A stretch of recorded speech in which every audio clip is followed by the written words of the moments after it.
సాంబశివం, అన్నంట మర్చిపోయావే. అడిగిన దానికి కరెక్ట్ గా సమాధానం చెప్పు, అప్పుడు అన్న కూడా తగిలిస్తా. ఇది చెప్పు, గుమ్మడికాయ తీగకు కాస్తుందా మొక్కకు కాస్తుందా?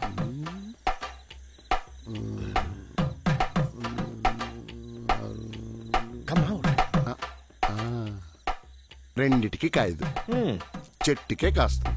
ఎలా చెప్పావు? సుల్తాన్, దొండకాయ, బెండకాయ, వంకాయ ఇవన్నీ చిన్నవి, తీగల మొక్కలు తట్టుకుంటాయి. కానీ గుమ్మడికాయ పెద్దది, తీగల మొక్కలు తట్టుకోలేవు, చెట్టుకే కాస్తుంది.